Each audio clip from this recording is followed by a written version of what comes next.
محرم کے حوالے سے ایک بات کر لوں. یہ 10 محرم کا روزہ, رسول اللہ صلی اللہ علیہ وسلم نے ارشاد فرمایا کہ عاشورہ کا روزہ مجھے اللہ کی رحمت سے امید ہے کہ 1 سال کے گناہوں کا کفارہ ہے. تو بڑی فضیلت ہے. رمضان کے بعد سب سے زیادہ فضیلت عاشورہ کے روزے کی ہے, 10 محرم کا روزہ. سمجھ رہے ہیں؟ محرم میں ہمیں شریعت نے کیا کرنے کا حکم دیا ہے, اسلام کیا کہتا ہے؟ پہلی بات, اسلام یہ کہتا ہے کہ محرم میں روزے رکھنا دوسرے مہینوں کی نسبت زیادہ ثواب ہے. رمضان کے بعد تو زیادہ سے زیادہ روزے رکھیں, اور اسپیشلی 10 محرم کا روزہ 1 سال کے گناہوں کا کفارہ ہے, یہ اور زیادہ ثواب ہے. پورے محرم نہیں رکھے جاتے تو کیا کرنا ہے, 10 محرم کا رکھنا ہے. حدیث میں آتا ہے کہ آپ نے حکم دیا 2 روزے ملا کے رکھو, کیونکہ یہودی جو تھے وہ 1 روزہ رکھتے تھے, صحیح ہے نا. تو یہودیوں سے مشابہت سے بچنے کے لیے ہمیں حکم دیا کہ اس کے ساتھ ایک اور روزہ ملائیں. تو علماء یہ کہتے ہیں کہ آج کل یہودی 10 محرم کا روزہ نہیں رکھتے, تو اب مشابہت ختم ہو گئی ہے. تو اگر کوئی 9, 10 یا 10, 11 کا رکھ لے تو اچھی بات ہے, نہیں تو صرف 10 محرم کا بھی رکھ لے تو بھی انشاءاللہ پورا ثواب ملے گا, کیونکہ اب اس میں مشابہت رہی نہیں ہے. سمجھ رہے ہیں کہ نہیں سمجھ رہے؟ یہ کرنے کا کام ہے. دوسرا کام, محرم میں گناہ دوسرے مہینوں کی نسبت زیادہ, اس کی قباحت زیادہ بڑھ جاتی ہے, کیونکہ 4 مہینے محترم ہیں, شوال, ذیقعدہ, ذیلحجہ, محرم اور رجب. یہ 4 مہینے جو ہیں اسلام میں اشہر حرم کہلاتے ہیں. قرآن کہہ رہا ہے فلا تظلموا فیہن انفسکم, اس میں اپنی جانوں پہ ظلم مت کرو. یہ ماتم کرنا بھی تو ظلم ہے نا اپنی جان پہ. تو اللہ نے فرمایا ان 4 مہینوں میں اپنی جان پہ ظلم مت کرو. کسی بھی طرح سے ظلم ہو, جسمانی ظلم ہو, روحانی ظلم ہو. جسمانی ظلم ماتم کر کے بھی ہو سکتا ہے, اور انگاروں پہ چل کے بھی ہو سکتا ہے, اپنے آپ کو پیٹ کے بھی ہو سکتا ہے. روحانی ظلم کیا ہے؟ گناہ کر کا. تو نہ گناہ کرنے کی اجازت, نہ کسی اور طرح سے. عام مہینوں میں بھی ظلم کی اجازت نہیں ہے, نہ اپنے اوپر اور نہ کسی اور پر. تو ان 4 مہینوں میں ظلم کی نوعیت بڑھ جاتی ہے. سمجھ رہے ہیں؟ یہ ایک محرم کی فضیلت ہے اسلام میں. اور تیسری فضیلت جو محرم کی, جو بعض روایات سے ثابت ہے, یعنی جو فضیلت تو نہیں کہیں گے اس کو, جو محرم میں کرنے کا کام ہے, وہ بعض حدیث میں آتا ہے کہ آپ صلی اللہ علیہ وسلم نے ارشاد فرمایا کہ عاشورہ کے دن اپنے اہل و عیال پر دسترخوان کو وسعت دو, اس سے رزق میں برکت ہوتی ہے. لیکن یہ جو حدیث ہے یہ ضعیف ہے, سند کے لحاظ سے پاورفل اور مضبوط نہیں ہے. بعض علماء نے کہا کہ اس کثرت طرق کی وجہ سے حسن کے درجے کو پہنچ گئی ہے. ہمارے ہی بعض اکابر علماء کی رائے ہے, علماء جو بر صغیر کے علماء, بڑے بڑے علماء ہیں, میں نام نہیں ذکر کرتا لیکن بہت بڑی اپر لیول کے علماء ہیں, ان کی رائے یہ ہے کہ یہ ضعیف, اتنی ضعیف نہیں ہے کہ بالکل ہی مسترد کر دی جائے, ٹھیک ہے نا. اور تعدد طرق کی وجہ سے درجہ حسن کو پہنچ گئی ہے. علامہ ابن تیمیہ رحمہ اللہ تعالی, جن کو سعودی عرب میں بہت فالو کیا جاتا ہے, ان کی رائے اور سلفی علماء کی رائے جو سعودی عرب کے العثیمین, بن باز وغیرہ تھے, ان کی رائے یہ کہ یہ حدیث بالکل صحیح نہیں ہے, اور اس کی کوئی حیثیت نہیں ہے کہ دسترخوان کو وسیع کیا جائے اور عاشورہ کے دن کھانا کھلایا جائے. سمجھ رہے کہ نہیں سمجھ رہے؟ لیکن جو دوسری طرف معتدل علماء, معتدل سے مراد میں ان کو برا نہیں کہہ رہا, لیکن وہ انہوں نے حدیث کی جو, اب اگر آپ سندوں کی تحقیق کریں گے تو اس کو بالکل منگھڑت قرار دینا درست نہیں ہے. اگر سندوں کی تحقیق کریں گے تو ایسا معلوم ہوتا ہے کہ علامہ ابن تیمیہ رحمہ اللہ تعالی, جو ہمارے لیے قابل احترام ہے, انہوں نے اس حدیث کو رد کرنے میں تھوڑا مبالغہ سے کام لیا, غلو کیا ہے. ایسا نہیں ہے کہ بالکل ہی اس کی کوئی ویلیو نہیں ہے.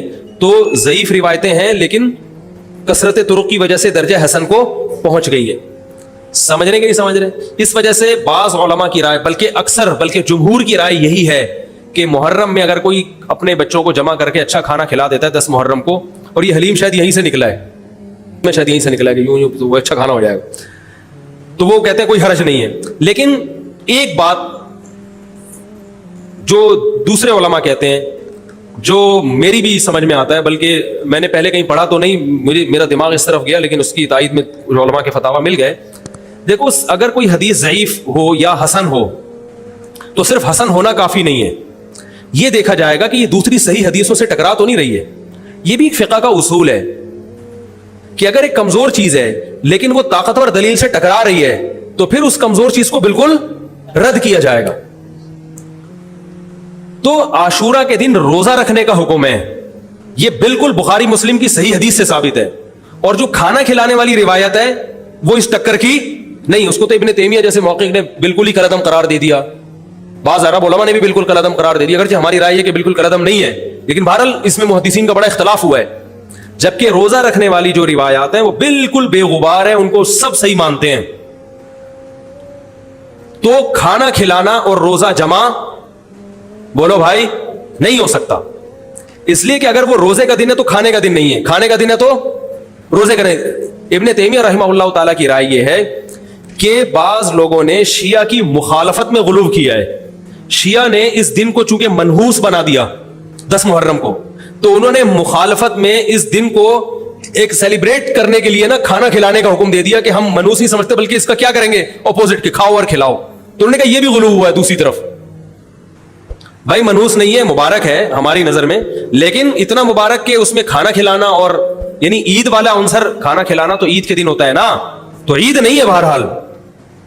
تو یہ بھی بڑی جاندار بات, اگرچہ یہ عقلی دلیل ہے مگر یہ ایسی نہیں ہے کہ بالکل اس کو کالعدم قرار دے دیا جائے.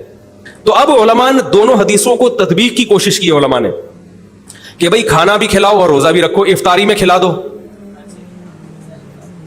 سحری اور افطاری میں. تو بات یہ ہے کہ افطاری میں اگر آپ کھلائیں گے تو وہ 11 محرم شروع ہو چکی ہوگی, وہ 10 محرم بولو بھائی نہیں رہے گی. دوسرا سحری میں جو کھلانے کا مسئلہ ہے نا, سحری میں, تو سحری میں جب ہم کوئی کہتے ہیں نا فلاں دن یہ کام کرنا ہے, فلاں دن, تو اس سے لغت میں جو ذہن میں متبادر ہوتا ہے نا وہ دن کا وقت ہے, وہ 3:30 پونے 4 کا وقت نہیں ہوتا. یہی وجہ ہے کہ جو لوگ اس حدیث پر عمل کرتے ہیں عاشورہ والی, وہ دن میں کھانا کھلاتے ہیں, دوپہر کے ٹائم لنچ کرتے ہیں. وہ افطاری میں تو ویسے ہی دسترخوان وسیع ہوتا ہے بھوک کی وجہ سے. ارے بابا وہ تو ویسے ہی بچوں کو جب روزہ رکھا ہوا ہے تو اچھا کھلاؤ, سحری اچھی کراؤ, اور افطاری وہ تو ویسے ہی بھوک کی وجہ سے, رمضان میں دیکھو نا کیسے کھلے دسترخوان ہوتے ہیں. تو میں نے بڑی کوشش کی دونوں حدیثوں کو جمع کریں, لیکن تکلف کے بغیر یہ ممکن نہیں ہے. تو فقہ کا ایک اصول ہے کہ جب کوئی بے غبار صحیح حدیث ہوتی ہے اور اس سے ایک اصول ثابت ہو رہا ہے, تو اس کے مقابلے میں اگر کمزور روایت آئے گی جو اس سے ٹکرا رہی ہوگی, تو اس کمزور روایت کو, اگرچہ وہ موضوع من گھڑت نہیں ہے, لیکن اس کمزور کو اس صحیح حدیث کی مخالفت کی وجہ سے بولو بھائی رد کر دیا جائے. اس لیے میرا نالائق کا موقف یہ ہے, میں بہت نالائق ہوں, میں اتنی بڑی بڑی باتیں کرتا نہیں ہوں, لیکن ساڑی عقلچ یہ چیز آندھی نہیں ہے کہ بھائی جو روزے کا دن ہے وہ بھوکے پیاسے رہنے کا دن ہے, وہ کھانے کھلانے کا نہیں ہے. افطاری میں تو ویسے ہی کھاؤ بھی کھلاؤ بھی. تو اور اس کا نقصان یہ بھی ہوتا ہے کہ لوگوں نے اس کھانا کھلانے کے چکر میں روزے چھوڑ دیے ہیں. سمجھ رہے ہیں, جب حلیم پکے گا تو کون روزہ رکھے گا بھائی, ساری رات گھوٹا لگے گا حلیم کا کہ کل دسترخوان وسیع کرنا ہے, تو پھر روزہ گیا, وہ تو تیل لینے گیا, روزہ کون رکھے گا روزہ. تو وہ حدیث صحیح حدیث کی بالکل اس میں ٹائٹ قسم کی مخالفت ہو رہی ہے, ٹھیک ہے نا. تو نالائق کی رائے, پھر بھی اگر کوئی دوسرے علماء کی رائے کو فالو کرتا ہے تو وہ کھائے بھی کھلائے بھی. میں کہتا ہوں جو مضبوط چیز ہے اس کو لینا چاہیے, جو کمزور چیز ہے اس کو چھوڑ دینا چاہیے. ہمارے حضرت مفتی رشید احمد صاحب رحمہ اللہ ایک بات کہتے تھے کہ جہاں کھانا کھلانے کی حدیث آئے گی نا وہاں مسلمان اس کو لے ہی لے گا. کھانے پینے کی جہاں بات آئے گی مسلمان کیا کرتا ہے, وہ کہتا ہے بھائی یہ صحیح ہے, یہ بالکل صحیح حدیث ہے, ٹھیک ہے نا. وہ کیا کرتا ہے, جن علماء کی تحقیق ہے وہ تو تحقیق سے کہہ رہے ہیں, لیکن عام پبلک کی عادت یہ ہوتی ہے کہ فتویٰ بھی اسی کا فالو کریں گے جہاں کھلانے کا تذکرہ. تو اب ہمارے کہتے جہاں کھانا کھلانے کی بات آئی مسلمان کہتا ہے بس یہ بالکل صحیح بخاری کی طرز پر ہی, بخاری کی شرط پر ہی حدیث. تو بھائی بھوکا رہنا عبادت ہے, بھوکا رہنا سنت ہے. بچوں کو تو ویسے ہی کھلاؤ, عاشورہ ہو یا نہیں ہو, اور سحری افطاری کرا دو اچھی سی, روزہ رکھواؤ, اور جو بالکل چھوٹے بچے ہیں وہ تو ویسے ہی کھاتے ہیں. تو اس لیے, اور پھر اس کا نقصان کیا ہو رہا ہے, حلیم کے گھوٹے لگ رہے ہیں پوری پوری رات بیٹھ کے, اس کے الگ نقصانات ہیں, سبیلیں لگ رہی ہیں. حضرت حسین رضی اللہ تعالیٰ عنہ تو کربلا میں شدید گرمی میں بھوکے اور پیاسے اپنی جان دیتے ہیں, اور یہاں ہم کیا کر رہے ہیں, کھانا کھا رہے ہیں, دیگیں پکا رہے ہیں, شربت پی رہے ہیں. تو یہ بات عقل میں آنے والی نہیں ہے. اور عاشورہ کے دن کی مناسبت سے روزہ ہی ہے, وہ روزہ رکھنے کا دن ہے. اللہ تعالیٰ عمل کی توفیق عطا فرمائے. وما علینا